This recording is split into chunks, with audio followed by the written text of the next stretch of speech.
विशेष पिछड़े जनजाति समूह अर्थात पर्टिकुलरली वल्नरेबल ट्राइबल ग्रुप्स। अब जब इनके नाम में विशेष जुड़ा हुआ है तो कुछ ऐसे खास प्रावधान तो अवश्य होंगे जिनके कारण ये जनजातियां विशेष बन जाती हैं, और इनके साथ पिछड़ा शब्द भी जुड़ा हुआ है, तो ऐसे कुछ अवश्य प्रावधान होंगे जो इन जनजातियों को अन्य जनजातियों की तुलना में पिछड़ी साबित करते होंगे।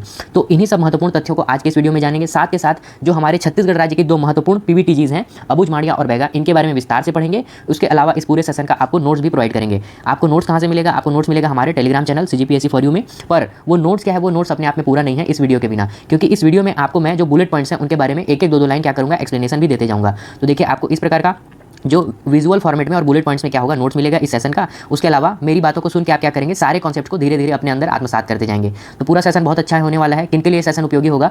तो CGPSC और CG व्यापम देने वाले हर एक व्यक्ति के लिए जो है सेशन उपयोगी होगा, क्योंकि इसमें मैं आपको प्रीलिम्स के फैक्ट भी बताऊंगा, साथ के साथ मेंस के क्वेश्चन को कैसे डील करना है वो भी बताऊंगा। तो चलिए वीडियो को स्टार्ट करते हैं। सबसे पहले पीवीटीजीज के बारे में जो बेसिक इन्फॉर्मेशन है आपको जाननी जरूरी है, उनके महत्व को समझने के लिए वो देख लेते हैं। सबसे पहले देखिए, गृह मंत्रालय 75 जनजाति समूह को एक अलग वर्ग में चिन्हांकित कर देता है। उसका कारण क्या है कि उनमें कुछ विशेषता पाई जाती है, यही कारण है।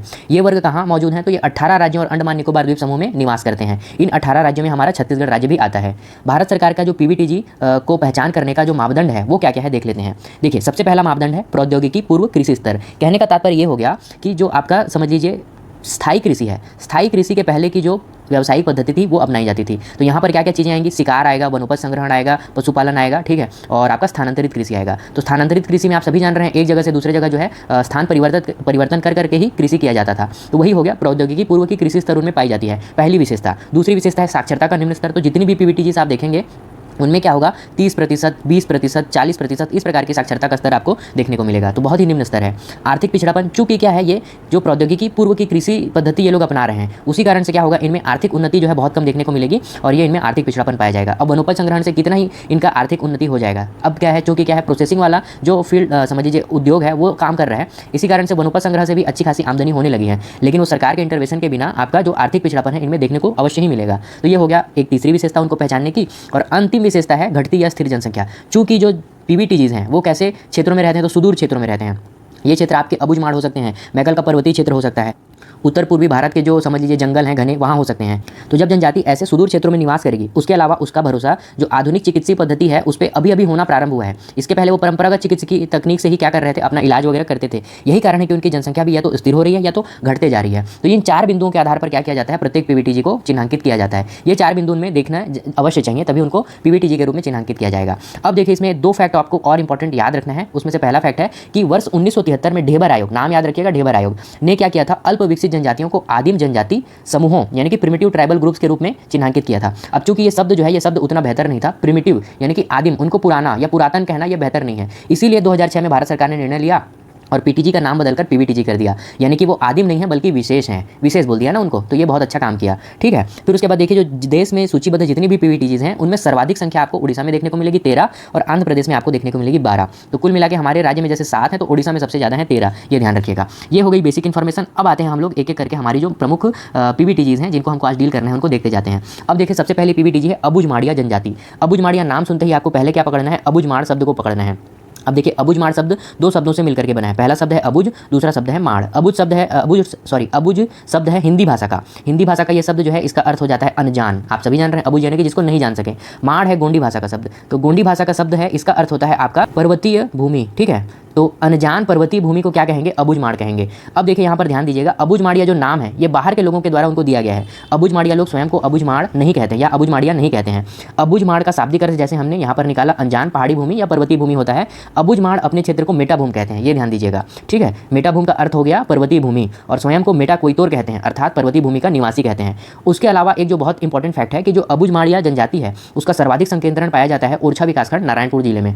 तो देखिए, आपको ये सारे फैक्ट क्या लग रहे होंगे, ये तो बहुत बेसिक स्तर के फैक्ट है, हर एक बुक में मिलते हैं, लेकिन मेरा यकीन मानिए इनसे 100 बार से ज़्यादा आपको क्वेश्चन देखने को मिलेगा। 100 एक समझ लीजिए ऐसा रेफरेंस नंबर है जो बार बार मैं यूज़ करता हूँ। तो ऐसा मत सोचिएगा कि 100 जो है गिन के बैठे हैं सर, ऐसा मैं जो बहुत इंपॉर्टेंट चीज़ होती है उसके लिए मैं बोलता हूँ। तो जब भी आगे से बोलूँ तो आप समझ जाइएगा कि बहुत इंपॉर्टेंट है। तो कुल मिला के इनसे कई बार क्वेश्चन आए हैं, आपको इसको अच्छे से अपने अंदर आत्मसात कर लेना है। अब इतना ध्यान रखेंगे। उसके बाद आते हैं हम लोग जो एक एक करके इनके बारे में चीज़ें समझते जाएंगे। अब देखिए, सामान्य परिचय देखते हैं अबुझमाड़िया जनजाति का। गोंड जनजाति की उपजाति है। ये एक सामान्य उसके बारे में जानकारी हो गई। अभी एकदम इसको बुलेट पॉइंट्स को ही देखिए। पेंदा खेती यानी कि स्थानांतरित कृषि इनकी प्रचलित कृषि है। इसके बारे में आगे विस्तार से पढ़ेंगे जब इनके हम लोग आर्थिक पद्धति को पढ़ेंगे। उसके अलावा दीपक कृषि और स्थायी कृषि, 3 प्रकार की कृषि पद्धतियां इनमें पाई जाती हैं। ये आपको याद रखने वाला फैक्ट है, पूछ सकता है। इनके निवास स्थान को क्या कहा जाता है? लोन कहा जाता है। मोस्ट इंपॉर्टेंट फैक्ट है, आगे किसी भी एग्जाम में आ सकता है। और उबिंग क्या है? ये एक प्रकार का इनका आभूषण होता है। तो इनका बहुत ही प्रचलित आभूषण है उबिंग, इसको ध्यान रखिएगा। इतने फैक्ट आपको क्या करना है, प्रीलिम्स के पॉइंट ऑफ व्यू से रट लेने हैं। उसके बाद मैं आपको अब आगे बताता जाता हूँ महत्वपूर्ण तथ्य जो अबुझ माड़िया जनजाति के बारे में आपको सीखना है। देखिए, उत्पत्ति और इतिहास, जैसा कि हमने देखा कि गोंड जनजाति की उपजाति के रूप में इसको जाना जाता है, लेकिन आपको कहीं कहीं पे ये भी मिलेगा कि जो समझ लीजिए अबुझ माड़िया जनजाति है वो माड़िया जनजाति की एक उपजाति है या माड़िया जनजाति का ही एक वर्गीकरण है। तो जो हमारे केदारनाथ ठाकुर जी हैं उनका ग्रंथ है बस्तर भूषण, उसमें उन्होंने कहा है कि 3 प्रकार के माड़िया में से एक अबुझ माड़िया भी है। तो यहाँ पर यह ध्यान रखिए, चूंकि माड़िया क्या होता है, माड़िया की उत्पत्ति भी गोंड जनजाति से हुई है, इसीलिए अबुझ माड़िया को गोंड की उपजाति बोलना क्या होगा, सर्वाधिक उचित होगा। ऐसा इसको ध्यान रखिएगा। बाकी ये वाला फैक्ट भी आपको याद रखना है। चलिए, भौतिक संस्कृति में इनके देखते हैं क्या क्या चीज़ें हमको ध्यान रखनी है। जैसा कि मैंने आपको बताया, इनके निवास स्थान को कहते हैं लोन, मोस्ट इंपॉर्टेंट फैक्ट है। रसोई घर को कहते हैं अंगादी। जैसे कि भुंजिया में हम लोग बार बार पढ़ते हैं ना, लाल बंगला लाल बंगला, तो इनके रसोई घर को कहा जाता है अंगादी। लोन के बाजू में ही बना रहता है अंगादी रसोई घर। अब जो लोन के पीछे बना रहता है एक और कमरा जिसको कहते हैं वनडे कुरमा या कुरमा लोन। अब ये कुरमा लोन क्या होता है, देखिए, लोन से आप याद रखिए कि वो आवास को चिन्हित करता है किसी प्रकार के, ठीक है। तो जो कुरमा लोन है वो प्रसव घर को चिन्हित करता है। प्रसव घर में क्या होगा, मान लीजिए जो महिलाएं होती हैं, माताएं होती हैं, तो जब उनका मेंस्ट्रुएशन साइकिल चलता रहता है या फिर जब वो डिलीवरी का टाइम रहता है, तब उनको इस घर में रखा जाता है और जो दाई माँ रहती है वो क्या करती है, वहाँ पर उनका डिलीवरी करती है। तो वनडे कुरमा या कुरमा लोन प्रसव घर को कहा जाता है अबुझ माड़िया जनजाति में। उबिंग, जैसा कि मैंने आपको बताया, सिक्कों की माला है और उनका एक महत्वपूर्ण आभूषण है। तो ये भौतिक संस्कृति के बारे में आपको इतनी जानकारी रखनी है। अब देखिए, उनके जीवन संस्कार से जुड़े कुछ महत्वपूर्ण पहलू क्या हैं। तो अबुझ माड़िया जनजातियों में एकल व बहुपत्नी विवाह दोनों ही प्रचलित है। दोनों प्रकार का विवाह पाया जाता है। साथ के साथ इनमें ममेरे फुफेरे विवाह भी प्रचलित हैं। कहने का तात्पर्य हो गया कि इनमें गुनावट विवाह भी आपको देखने को मिलेगा। अब देखिए, इनके जो विवाह पद्धति है या जीवन संस्कार से जुड़ा जो परंपरा है, उसमें से क्या क्वेश्चन हमसे बन सकता है। अब आजकल आप देखेंगे सीजीपीएससी सीजी व्यापम में क्या होता है, आपसे मैच द कॉलम में आता है। एक तरफ आपको जो त्यौहार रहते हैं अजीब नाम वाले, उनको दे दिया जाएगा, राइट साइड में उनकी जनजाति या किसी जो समझ लीजिए इवेंट है उससे उसको मैच करने के लिए कहा जाएगा। उसी प्रकार हो सकता है कभी आपको इनके विवाह पद्धतियों को क्या किया जाए, मैच द कॉलम में पूछ लिया जाए। तो जैसे सबसे पहला है सहमति विवाह। तो सहमति विवाह को कहा जाता है तालको वायता। वायता यहाँ पर विवाह को चिन्हित करता है, ठीक है। लमसेना विवाह तो लामडे वायता, ठीक है। पलायन या प्रेम विवाह तो गोचुर वायता। देखिए, ये अब इसको याद करना कैसे एकदम सरल हो जा रहा है। लमसेना तो ल से ल को मिला देना है, लामडे वायता याद हो गया, ठीक है। प्रेम विवाह, तो प्रेम में क्या करते हैं, भाग जाते हैं ना, तो गो यानी कि भागना, तो गोचुर यानी कि प्रेम विवाह यानी कि सहपलायन विवाह, ये हो गया। अंत में है हट विवाह, तो ओडी वायता कहा जाएगा। अब देखिए, 2 याद हो गया हमको, एक हो गया लामडे वायता और दूसरा गोचुर वायता। अब मैच द कॉलम में जब भी आपको 2 चीज़ें पता हो तो आपका 99.9% चांस है कि आप उस मैच द कॉलम को सही कर जाओ। और ये क्या होगा, एक आपसे पूछेगा नहीं, आपको मैच द कॉलम में ही ये 4 को पूछ सकता है। तो इसको इसी प्रकार से याद रखना है, ठीक है। चलिए, अगला देखेंगे सामाजिक जीवन से जुड़े कुछ अन्य पहलू। तो अबुझ माड़िया जनजाति में पितृसत्तात्मक परिवार पाया जाता है और ये पितृस्थानीय और नवस्थानीय प्रकृति का होता है। अब देखिए, इसको मैं आप समझाता हूँ आपको। पितृसत्तात्मक परिवार कहने का अर्थ ये हो गया कि जो परिवार का मुखिया है वो होगा पिता, उसके पास रहेगी सत्ता। और पितृस्थानीय कहने का अर्थ है जब भी विवाह जो है नवविवाहित जोड़ा रहेगा तो वो जोड़े कहाँ रहते हैं वो उससे डिसाइड होता है। तो पितृस्थानीय यानी कि पिता के घर के पास ही, यानी कि पिता के घर में ही क्या होंगे, नवविवाहित जोड़े जो हैं वो रहेंगे, या फिर नवस्थानीय या तो नए जगह पर चले जाएंगे। कहने का तात्पर्य यही हो गया। अंत में देखिए युवा गृह, तो इनके युवा गृह को कहा जाता है घोटुल, या आपको एक अन्य नाम भी प्रचलित मिलेगा जो बुक्स में मिलता है, कोसी घोटुल। तो दोनों सेम है, दोनों को आप याद रख सकते हो। अब इसके बारे में कुछ बेसिक फैक्ट आपको तो पता ही होंगे, मैं आपको फिर से रिवाइज करा देता हूँ। तो घोटुल में जो बालक बालिकाएं हैं दोनों प्रवेश करते हैं ना, तो कुल मिला के ये द्विलिंगी वाला है, दोनों प्रवेश करते हैं। अब यहाँ पे 8 से 10 वर्ष के बालक बालिकाएं क्या करेंगे, प्रवेश करेंगे। जैसे ही विवाह होगा तो ये घोटुल के सदस्य नहीं रह जाएंगे। अब जो बालक सदस्य रहते हैं उनको कहते हैं लेयोर, ठीक है, और जो बालिकाएं रहती हैं उनको कहते हैं लेयस्कू। और जो घोटुल का मुखिया रहता है, मुखिया का नाम होता है पटेल, ये ध्यान रखिएगा। अबुझ माड़िया जनजातियों में पटेल जो है बहुत ही पावरफुल या बहुत ही महत्वपूर्ण एक पद होता है। ये घोटुल का भी मुखिया होता है, ध्यान रखिएगा अबुझ माड़ियों में, ठीक है। तो इसको ध्यान रखिएगा। उसके बाद देखिए, इनकी भाषा के बारे में क्या चीज़ें आपको याद रखनी है। तो गोंडी बोली का स्थानीय स्वरूप माड़ी जो है, ये इनकी भाषा जो है प्रचलित है, ये ध्यान रखिएगा। किस क्षेत्र की है, तो चूंकि ये दक्षिण क्षेत्र में रहते हैं और दक्षिण में आप सभी जान रहे हैं द्रविड़ भाषा परिवार का बोलबाला है, तो द्रविड़ भाषा समूह के अंतर्गत ये आएंगे। इतना चीज़ हो गया। अब आगे बढ़ेंगे, कुछ और फैक्ट हैं आपको अबुझ माड़िया जनजाति से संबंधित याद रखने हैं। तो देखिए, यहाँ पर ये लोग क्या कर रहे हैं, स्लैश एंड बर्न एग्रीकल्चर कर रहे हैं। कुल मिला के जला रहे हैं चीज़ों को एक जगह पर, फिर उसके बाद वहाँ पर खेती करेंगे। जब वो भूमि अनुपजाऊ हो जाएगी तो दूसरी जगह पर चले जाएंगे। यही चीज़ें हमको इनके आर्थिक जीवन में पढ़नी है। अब देखिए क्या क्या ये चीज़ें करते हैं, तो वनोपज संग्रहण करेंगे, शिकार करेंगे, पशुपालन करेंगे। तो जो भी आपका पीवीटीजी में पहले का होता था पद्धति वही सबको अपनाएंगे। पेंदा खेती कहाँ करते हैं, तो ये समझ लीजिए जो पहाड़ का ढलान रहता है, ये पहाड़ हो गया, तो इसके ढलान क्षेत्र में क्या करते हैं, पेंदा खेती करते हैं।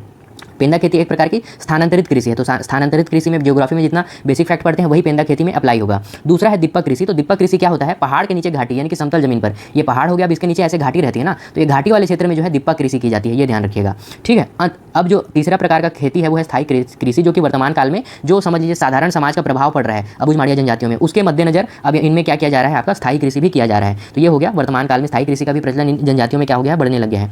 आर्थिक रूप से इनका पिछड़ा जीवन है, क्योंकि क्या है, पहले जो ये सारी कृषि पद्धतियों को ये फॉलो करते थे उसी कारण से, और इनकी जो संस्कृति है वो जीवन निर्वहन प्रकार की है। कहने का तात्पर्य हो गया कि जितना उपजाते हैं उतना इनका कंजम्पशन में चला जाता है, उपभोग में चला जाता है, बचता नहीं है, तो सेविंग्स वगैरह नहीं होती है ज़्यादा, इसी कारण से जीवन निर्वहन प्रकार की इनकी संस्कृति है। अब देखिए आखिर में देखेंगे धार्मिक जीवन से जुड़ी कुछ प्रमुख बातें। धार्मिक जीवन में प्रमुख देवी देवता आएंगे तो तालुर देव याद रखिएगा, मोस्ट इंपॉर्टेंट। ठीक है, तो अबुझमाड़िया जनजातियों में जो एक देव का नाम आपको याद रखना है, तालुर देव। किनको कहते हैं, तो स्थानीय देवताओं को तालुर देव कहते हैं। इसमें मातृदेवी या तलोक देवी आएंगी। ठीक है, दूसरे देवता है अनालपेन। अनालपेन कौन हो गया, तो मृत पूर्वज, जो पुरुष रहता है, अगर कोई पुरुष पूर्वज मृत हो गया तो उसको कहते हैं अनालपेन, ये ध्यान रखिएगा। और भंगाराम और भैरम देव तो प्रचलित देवता हैं ही, तो उनकी भी पूजा आराधना की जाती है अबुझमाड़िया जनजाति के सदस्यों द्वारा। अंत में देखिए फिर से वही मैथ द कॉलम वाला फैक्ट है जो कि आपको ध्यान रखना है। इसमें क्या करना है, आपको फिर से दिमाग लगाना है। देखिए आपको क्या है, नाम जहाँ भी कठिन मिले छत्तीसगढ़ जीएस में, खास करके कल्चर में और जनजाति वाले पार्ट में ही मिलता है, तो नाम कठिन मिले वहाँ पर दिमाग लगाना है। अब देखिए मैं आपको इसको याद करने का तरीका बताता हूँ। वीजा कोड़तांग यानी कि हरियाली पर्व को ये वीजा कोड़तांग कहते हैं। कैसे याद रखेंगे, देखिए यूएसए जाइए, इसके लिए आप यूएसए में एक प्रकार का वीज़ा चलता है, उस वीज़ा को कहते हैं ग्रीन कार्ड। तो ग्रीन कार्ड क्या हो गया, हरे रंग का हो गया, और हमारा हरियाली तिहार क्या हो गया, हरे रंग का। अब ये ग्रीन कार्ड जिस व्यक्ति को मिल जाता है वो यूएसए का परमानेंट सिटीजन यानी कि वहाँ का सिटीजनशिप के लिए एप्लीकेबल हो जाता है। ये खास करके जो बाहर के आए लोग रहते हैं उनको दिया जाता है। अब देखिए ये फैक्ट अगर आपको पता है यूएसए के वीज़ा रेजिम के बारे में कि वहाँ पर एक ग्रीन कार्ड चलता है, तो वीज़ा और ग्रीन ये दोनों को मैच करेंगे। अब यहाँ पे हमारा क्या हो जा रहा है, वीज़ा कोड़तांग हरियाली यानी कि हरे से मिल जा रहा है, ऐसे करके ही इसको याद रखना है। क्योंकि यूएसए में एक प्रकार का वीज़ा चलता है ग्रीन कार्ड वीज़ा, वही क्या है हरियाली तिहार में भी चल रहा है। तो हरियाली यानी कि हरा, वीज़ा कोड़तांग, तो हरियाली तिहार से मैच हो गया। दूसरा देखिए जुन्ना कोड़तांग। जुन्ना कोड़तांग अब थोड़ा सा कठिन है, मक्का खाने का त्यौहार को कहते हैं, याद नहीं हो रहा है। तीसरा देखिए वंजा कोड़तांग, नवाखाई त्यौहार को कहते हैं, ये भी थोड़ा सा कठिन लग रहा है। या फिर इसको याद करने का एक तरीका क्या हो सकता है, वंजा। वंजा में क्या है, वन, वन जा, ऐसे टाइप का बोल रहे हैं, वन जा। और नवाखाई में क्या है, तो नवा, नया कुछ भी क्या रहता है, जो वन पहला रहता है उसी को तो नया बोलते हैं, मतलब पहला पहला है, नया नया है, ऐसा टाइप का। तो अभी ये वाला अगर फिर भी नहीं जम रहा होगा तो ये लास्ट वाला तो आपको जम ही जाएगा। ककसाड़ यात्रा। अब ककसाड़ यात्रा देखिए जो सबसे महत्वपूर्ण त्यौहार रहता है वो गोत्र देवी की पूजा पर्व ही रहती है, और हम सभी जान रहे हैं अबुझमाड़ियाओं का सबसे प्रमुख त्यौहार है ककसाड़ यात्रा। तो इसको तो याद रखना ही है कि गोत्र देवी की पूजा पर्व सबसे महत्वपूर्ण पर्व है, और इसी को हम लोग ककसाड़ यात्रा से मिला देंगे। अब जैसा कि मैंने आपको पहले भी बताया था, अगर आपसे 2 मैच हो गया मैच द कॉलम में, तो आपका 99.9% चांस है आंसर सही निकालने का। तो 2 मैच हो गया, वहां से आपका आंसर निकल जाएगा, आपको परेशान होने का कोई आवश्यकता नहीं है, इतने में आपका क्वेश्चन जो है वो बन जाएगा। अंत में देखेंगे राजनीतिक जीवन पद्धति, क्या क्या चीज़ें चलती हैं आपके अबुझमाड़िया जनजाति में। तो ये देखिए जैसा कि कमार का आ चुका था 2024 में, तो कमार के उन्होंने जाति पंचायत के बारे में पूछा था, उसी प्रकार का है अबुझमाड़ियाओं का भी कुछ समझ लीजिए। ये जाति पंचायत टाइप का तो नहीं है, लेकिन राजनीतिक जीवन से संबंधित कुछ फैक्ट हैं, उनको देख लेते हैं। अबुझमाड़िया ग्राम अनेक पारों और टोलों में दूर दूर बसा रहता है। अब देखिए जो पारे और टोले हैं, है ना, उनसे मिलकर के पारों ही बोलते हैं, पारों से मिलकर के क्या बन रहा है, ग्राम बन रहा है, और ग्राम से मिलकर के परगना बनता है, ये ध्यान रखिएगा। पारों के प्रमुख को क्या कहा जाता है, पंच या आपका पारा मुखिया कहा जाता है। ग्राम के प्रमुख को जैसा कि मैंने बताया था आपको पटेल कहा जाता है, और परगना के प्रमुख को परगना मांझी कहा जाता है। तो आपको बस इसी क्रम को याद रखना है जो मैंने यहाँ पर बनाया है, यही आपको क्या करेगा, एग्जाम में हेल्प करेगा। सारी कहानी यहाँ पर लिखी हुई है शब्दशः, आपको उसको पढ़ लेना है नोट से, बाकी जो मैंने आपको बताया है वही है। ठीक है, पारों के प्रमुख को पंच कहा जाता है या पारा मुखिया, ग्राम के प्रमुख को पटेल कहा जाता है, परगना के प्रमुख को परगना मांझी कहा जाता है। ठीक है, अंत में अबुझमाड़िया जो जनजाति है उसकी वर्तमान अवस्था में किस प्रकार का परिवर्तन या विकास देखने को मिल रहा है, तो उसके लिए जो सरकारी संस्थाएं हैं वो रिस्पॉन्सिबल हैं, वो जिम्मेदार हैं। तो 13 जून 1978 को अबुझमाड़ विकास अभिकरण की स्थापना की गई नारायणपुर जिले में। तो ये जो विकास अभिकरण है वो बहुत अच्छे से काम कर रहा है। उसके अलावा 1985 से इस क्षेत्र में यानी कि नारायणपुर में ही कार्यरत रामकृष्ण मिशन भी अबुझमाड़िया जनजातियों के उत्थान के लिए निरंतर प्रयासरत है। तो यही दोनों क्या हैं, रिस्पॉन्सिबल संस्थाएं हैं जो इनके विकास के लिए बहुत ज़्यादा काम कर रही हैं। ठीक है, बाकी सरकार का तो रहता ही है योगदान। तो ये आपका अबुझमाड़िया जनजाति से संबंधित सारा फैक्ट यहाँ पर कवर होता है। ठीक है, तो चलिए आगे बढ़ते हैं, हमारी अगली जनजाति पर नजर डालते हैं। देखिए बैगा जनजाति। बैगा जनजाति छत्तीसगढ़ की पीबीटीजीज में बहुत महत्वपूर्ण जनजाति है, आपको ध्यान रखना है। देखिए इनके बारे में 2 बेसिक फैक्ट आपको एकदम पंच लाइन की तरह याद रखने हैं, जो कि है विशेष पिछड़ी जनजातियों में सर्वाधिक जनसंख्या किनकी है, बैगा जनजातियों की है। उसके अलावा छत्तीसगढ़ की सभी जनजातियों में सर्वाधिक गोदनापुरी जनजाति कौन सी है, तो बैगा जनजाति है। तो ये दोनों फैक्ट से आपको 100 बार से ज़्यादा प्रश्न देखने को मिला है। जैसा कि मैंने कहा 100 एक सांकेतिक है, इसका मतलब है कि ये बहुत इंपॉर्टेंट फैक्ट है, बार बार एग्जाम में आ चुके हैं। अब देखिए आगे बढ़ेंगे, इनके बारे में कुछ सामान्य परिचय देख लेते हैं। तो मध्य छत्तीसगढ़ में इनका निवास है, खास करके जो आपका जो छत्तीसगढ़ का पश्चिमी और मध्य क्षेत्र है। तो मान लीजिए छत्तीसगढ़ का एक रफ मैप है, तो इसके यहाँ पर जो है आपका पूरा मैकल श्रेणी पाया जाता है। तो इन मैकल श्रेणी वाले क्षेत्र में ही आपका बैगा जनजाति जो है वो मिलती हैं। इसमें आपके प्रमुखतः बिलासपुर, मुंगेली, गौरेला, पेंड्रा, मरवाही, राजनांदगांव, खैरागढ़, छुई, कदान, गंडई ये सारे जिले आएंगे। उसके अलावा मनेंद्रगढ़, चिरमिरी, भरतपुर भी आएगा आपका। तो ये सारे जिलों में क्या होता है, बैगा जनजाति का संकेंद्रण आपको देखने को मिलेगा। और पीबीटीजी में सबसे बड़ी जनजाति है, जैसा कि हमने चर्चा कर लिया। और इनमें जो एक प्रमुख गोदना का प्रकार प्रचलित है उसको कहते हैं झेला गोदना। चूंकि ये सर्वाधिक गोदना प्रिय जनजाति है ना, तो इनमें भिन्न भिन्न प्रकार के गोदना के समझ लीजिए प्रावधान पाए जाते हैं। उसमें से एक है झेला गोदना। सर्वाधिक संकेंद्रण आपको कबीरधाम जिले में मिलेगा, मतलब निवास जो है इनका यहाँ जो है सबसे ज़्यादा मिलेगा। अब इनकी बोली को कहते हैं बैगानी। तो देखिए बैगा में नी जोड़ दीजिए, बैगानी, तो ये क्या हो गया, इनकी बोली की प्रकार हो गई। अब देखिए इनके बारे में कुछ महत्वपूर्ण तथ्य जो आपको ध्यान रखने हैं।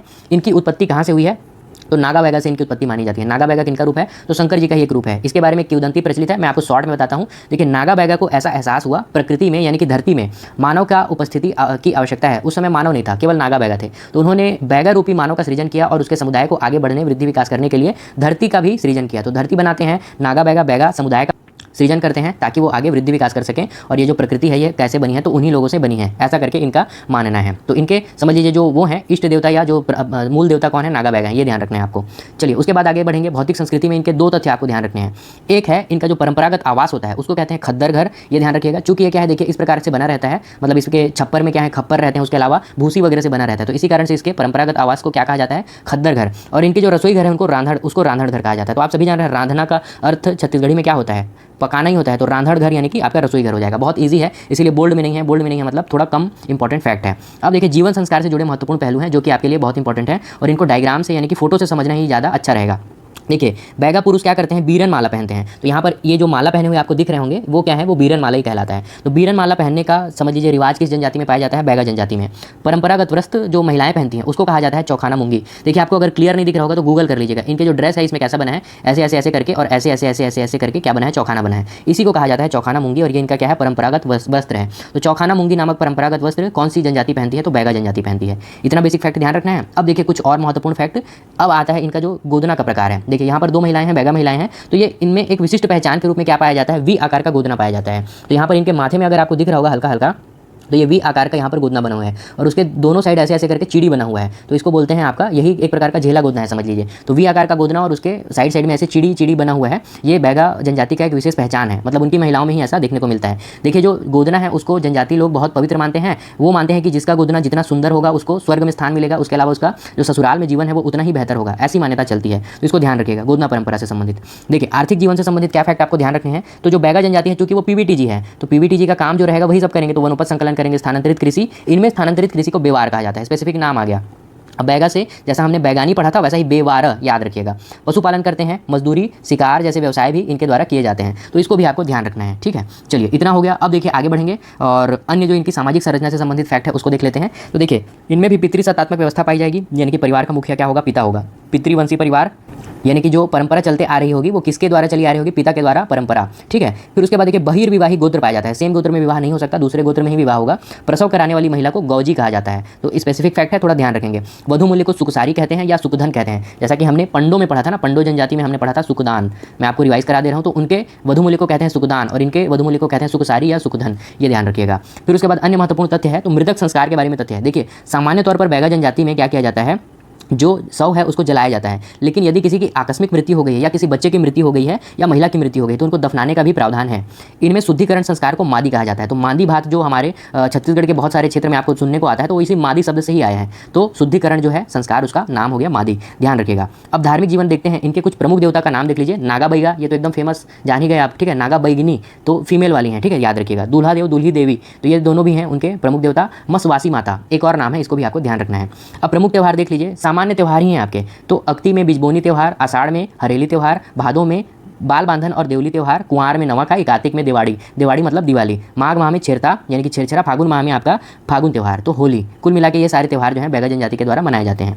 अंत में देखेंगे, देखिए एक जो मेंस का क्वेश्चन है, जैसा कि कमार जनजाति का जो समझ लीजिए विवाद निपटाने का प्रक्रिया पूछ लिया गया था, वैसा ही बैगा जनजाति के परंपरागत न्याय व्यवस्था से आपसे 4 मार्क्स का क्वेश्चन आ सकता है या फिर 8 मार्क्स का भी आ सकता है। तो उसका कंटेंट आपको कहाँ मिलेगा, यही मिलेगा, आपको इस पीडीएफ में मिल जाएगा। देखिए बैगा जनजाति में परंपरागत न्याय व्यवस्था के साथ आधुनिक न्याय व्यवस्था का समावेश है। आपका इंट्रोडक्शन हो गया, बहुत अच्छा। बैगा जनजाति में सामाजिक स्तर पर पंचायत के प्रमुख को क्या कहा जाता है, पटेल ही कहा जाता है। तो अबुझ माड़िया हो या आपका बैगा हो, दोनों में जो सामाजिक राजनीतिक प्रमुख है उसका नाम क्या हो गया, पटेल हो गया, ये ध्यान रखिएगा। फिर देखिए ग्राम पंचायत स्तर पर उत्पन्न हुई समस्याओं का निदान ग्राम में पटेल ही कर लेगा। और ये पटेल का पद किस प्रकार का होता है, तो वंशानुगत होता है, ये ध्यान रखना है आपको। आपको, अगर मान लीजिए जो पुत्र है नहीं है तो क्या होगा, किसी एक अन्य योग्य सदस्य को जो है पटेल का पद दे दिया जाता है। लेकिन एक महत्वपूर्ण फैक्ट है जो आपको ध्यान रखना, और इसको अगर एग्जाम में बता देंगे तो आपको एग्जामिनर एक्स्ट्रा 1 नंबर रिवॉर्ड कर देगा।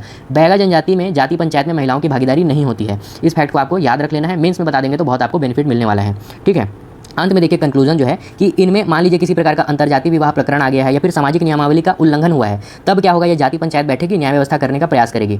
इसमें किस प्रकार से दंड का प्रावधान होता है, तो देखिए पंचों को भोज करा के समझ लीजिए आपका जो अपराध था उसकी क्षमा याचना हो सकती है, नगद मूल्य देकर के भी क्या हो सकती है, क्षमा याचना हो सकती है, या फिर बहुत ही कोई गंभीर या संगीन अपराध कर दिया गया है तो जाति से ही उनको बहिष्कृत कर दिया जाएगा। इस प्रकार का दंड का प्रावधान इनमें प्रचलित है। तो कुल मिला के देखिए यहाँ पर बैगा जनजाति के बारे में भी सारे फैक्ट कवर होते हैं, और उम्मीद करता हूँ कि आपको ये सीरीज अच्छी लग रही होगी और आपको कुछ नए फैक्ट भी जानने को मिलेंगे। तो देखिए इस नोट्स को पढ़िए, वीडियो को सुनिए और अपने तैयारी में क्या करिए, इंप्रूवमेंट लाइए, यही मेरा प्रयास है। तो चलिए आपसे मिलता हूँ अगले वीडियो में। ये सीरीज अच्छी लग रही होगी तो वीडियो को लाइक करिएगा। फिर मिलते हैं आपसे अगले वीडियो में। धन्यवाद, अपना ख्याल रखिए।